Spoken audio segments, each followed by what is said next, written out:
अब तक जम्मू कश्मीर में बम्पर वोटिंग हुई है। अब तक करीब 51% वोट डाले गए हैं। जम्मू कश्मीर में सुबह से ही वोटरों की लंबी लंबी कतारें लगी हैं। अब तक किश्तवाड़ में सबसे ज्यादा 70% वोटिंग हुई है, वहीं पुलवामा में सबसे कम 37% वोटिंग हुई। इंडिया किस तरह जो है वो कश्मीर को नॉर्मलाइज करने जा रहा है।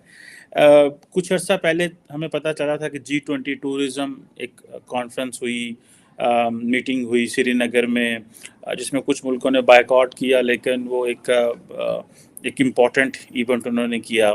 लेकिन मैं ये जरूर कह सकता हूं कि हमारी ख्वाहिश है कि बीजेपी जो है वो जीते इलेक्शन और गवर्नमेंट बनाए नेक्स्ट। और मैं समझता हूं कि कश्मीर के मुसलमानों को भी बीजेपी को थैंक यू का वोट देना चाहिए, खासतौर पर वहां की ख्वातीन को, जिनको 370 खत्म होने के बाद इनहेरिटेंस, राइट ऑफ इनहेरिटेंस मिला है प्रॉपर्टी में। ये बता दीजिए कि किन मुद्दों के आधार पे आपने वोट दिया? क्या उसको वोट दिया? मोदी साहब को दिया? मैंने ये सोच के कि आपको मोदी साहब का बहुत मदद है।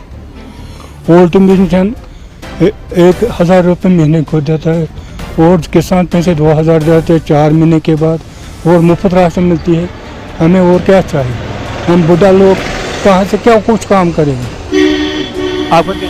सर मेरा नाम है मुश्ताक अहमद। सर ये बेरोज़गारी यहाँ बहुत है सर, बेरोज़गारी ख़त्म होने के लिए, और हम चाहते हैं, यहाँ का यूथ चाहते हैं यहाँ बड़े बड़े प्रोजेक्ट खोले, जैसे सीमेंट की फैक्ट्रियाँ खोले, बड़े प्रोजेक्ट खोले जिससे बेरोज़गारी ख़त्म हो जाएंगे।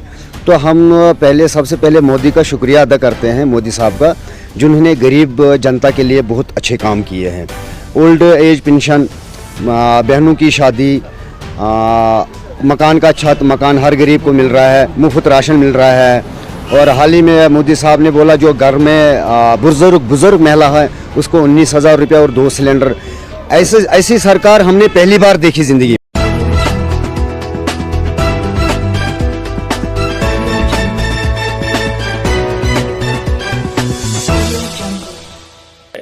कश्मीर के अंदर कई लोगों का कहना यह है कि ये नॉर्मलाइज कर रहे हैं, ये बता रहे हैं कि अमन है, इंटरनेशनल कम्युनिटी को अट्रैक्ट कर रहे हैं। जो पाकिस्तान पिछले 75-76 साल से कह रहा है कि ये कॉन्फ्लिक्ट जोन है, उससे उसका वो जो माइंडसेट है इंडिया वो चेंज करने जा रहा है। आपको क्या लगता है? हमारी ख्वाहिश है कि बीजेपी जो है वो जीते इलेक्शन और गवर्नमेंट बनाए नेक्स्ट। और मैं समझता हूं कि कश्मीर के मुसलमानों को भी बीजेपी को थैंक यू का वोट देना चाहिए, खासतौर पर वहां की ख्वातीन को, जिनको 370 खत्म होने के बाद इनहेरिटेंस, राइट ऑफ इनहेरिटेंस मिला है प्रॉपर्टी में। इससे पहले उनके पास राइट ऑफ इनहेरिटेंस नहीं था। अगर वो बाहर कहीं शादी करती हैं तो वो ना सिर्फ ये कि जम्मू कश्मीर की स्टेट सब्जेक्ट नहीं रहती, बल्कि वो जायदाद में हिस्सेदार भी नहीं होती थी। और इसके अलावा भी आप देखें जनरल जो डेवलपमेंट हुई है जम्मू कश्मीर में, स्मार्ट सिटी का बनना, लाखों करोड़ों की इन्वेस्टमेंट, और जिस तरह से डेवलपमेंट हो रही है, और फिर जिस तरह से 2019 के बाद पंचायत के इलेक्शन हुए, फिर डीडीसी के इलेक्शन हुए, अब जम्मू कश्मीर असेंबली के इलेक्शन हो रहे हैं, तो इनको थैंक यू का वोट जो है मुसलमानों को देना चाहिए बीजेपी को वहां कश्मीर में। जी, लेकिन सर कई उनके के पॉलिटिशियंस और कुछ लोग जो हैं वो तो अभी भी बीजेपी से नाराज दिखाई देते हैं। उनका तो अभी भी झुकाव जो है वो दूसरी तरफ ही है, और नेगेटिव कमेंट्स भी आ रहे हैं।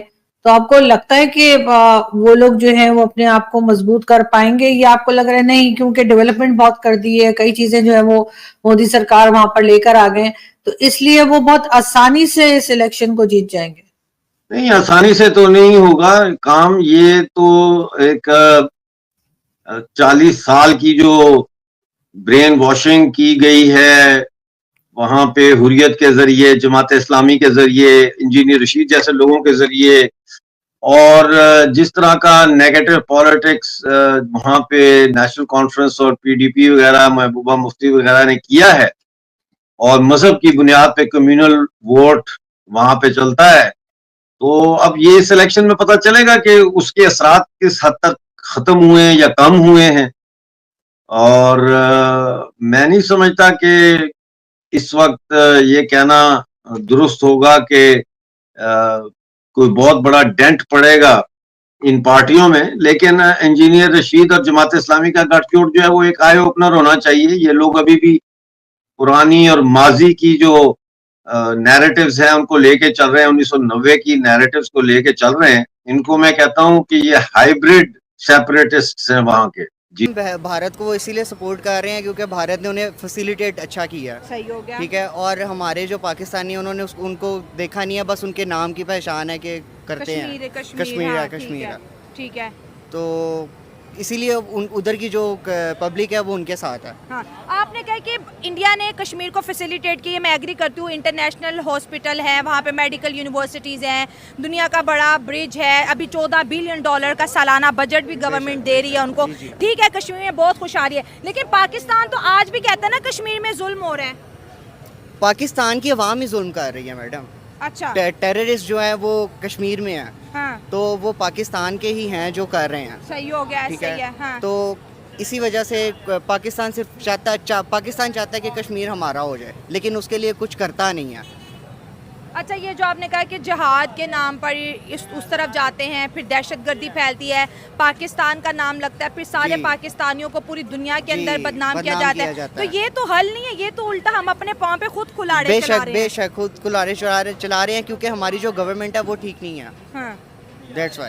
तो हम मना नहीं करते कि भाई उधर मत जाओ, इंडिया वाली साइड पे मत जाओ, अगर कश्मीर को हासिल करना है तो इंडिया से बातचीत करके कर लो। बेशक अब उन्हें सोचना चाहिए कि अब हल तो यही है कि बैठ के बातचीत हो। तो इंडिया का कश्मीर और पाकिस्तान के कश्मीर का कंपैरिजन करो तो कौन सा कश्मीर इस वक्त एज अ पाकिस्तानी आपको बेहतर पोजीशन पे नजर आता है? कोई भी नहीं। वो कैसे? क्योंकि इंडिया ने ही सब कुछ उनके लिए किया है मैडम। बात वही आती है कि इंडिया का हिस्सा है ना, इंडिया का जम्मू कश्मीर, जैसे आज़ाद कश्मीर हमारा हिस्सा है। आज़ाद कश्मीर में हम कुछ भी करेंगे तो नाम किसका आएगा कि पाकिस्तान ने किया। अब भारत जम्मू कश्मीर में जो करता है किसका नाम आता है? बाहर इंडिया का। हाँ, तो जो वो अपने कश्मीर के, अगर दोनों को कंपेयर करें, हमने आज़ाद कश्मीर के लिए ज्यादा काम किया है कि उन्होंने किया? उन्होंने ज्यादा काम किया मैडम। क्या किया उन्होंने? देखे, आप खुद कह रहे हैं कि उन्होंने वहाँ पे हॉस्पिटल्स बनाए हैं और काफी फैसिलिटेट किया है उनको, उधर की पब्लिक को। तो जाहिर सी बात है उनका। अगर वो हमसे ज्यादा बेहतर है तो क्या वो पाकिस्तान के साथ आ जाएंगे?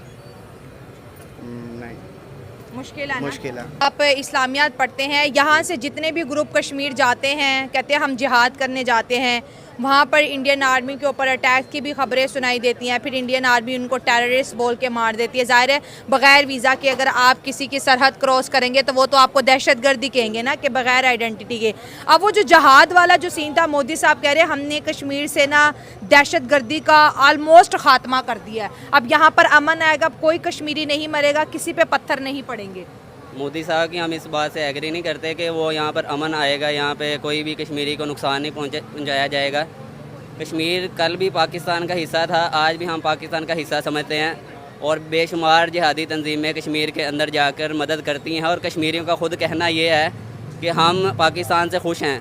जिस तरह के हाफ़िज़ सईद साहब ने बेशुमार तकरीबन जमात के 9,500 शुहदा हैं, और आज़ादी इस चीज़ का नाम नहीं है। आज़ादी की तारीफ़ भी आज लोग गलत करते हैं कि आज़ादी मुल्क का कुछ हिस्सा आज़ाद करवा लेना।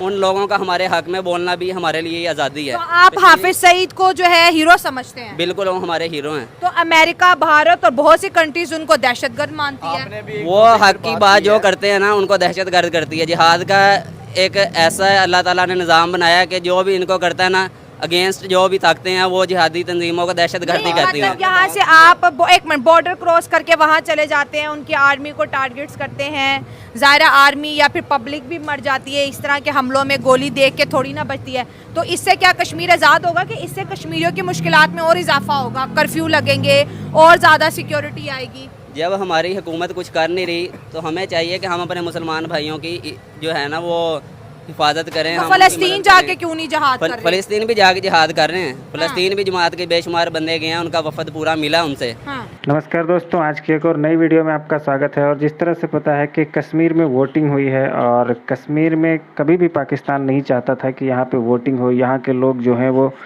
वोट करें और जो भारत की डेमोक्रेसी है उसके साथ जुड़े। इनका हमेशा से मतलब था कि पाकिस्तान यही चाहता था कि कश्मीर में जो आतंकवाद है वो फलता फूलता रहे और उसके सहारे ये अपनी रोटी सेकते रहें, और दुनिया भर में पैसे मांग के कश्मीरियों के नाम पे ये लोग खाते रहें। ये मुद्दा बना रहे। लेकिन कश्मीर में जिस तरह से रिकॉर्ड तोड़ वोटिंग हुई है वो देखकर पाकिस्तान पूरी तरह से बौखला गया है और उसको उम्मीद थी नहीं कि ऐसा कुछ होगा, क्योंकि लगातार पाकिस्तान कोशिश कर रहा था, कभी टेररिस्ट अटैक, कभी कहीं से घुसपैठ, कभी कहीं से घुसपैठ। आर्मी और जो आतंकवादी हैं दोनों ने अपनी एड़ी चोटी की ताकत लगा दी कि कश्मीर में किसी भी तरीके से इलेक्शंस को डिस्टर्ब किया जाए। लेकिन इंडियन आर्म फोर्सेस ने जितने भी इनके अटैक हुए उन सब का जो है मुंह तोड़ जवाब दिया और सारे के सारे जो इनके टेररिस्ट थे वो मारे गए। और फाइनली आज फर्स्ट वोटिंग हुई कश्मीर में और 51% से ज़्यादा लोगों ने वोट किया। ये काफ़ी अच्छी बात है, क्योंकि नॉर्मल वोटिंग का परसेंटेज इसके आसपास ही रहता है, थोड़ा ज़्यादा रहता है ओवरऑल, बट ठीक है, इतना वोटिंग परसेंटेज बहुत है कश्मीर के लिए।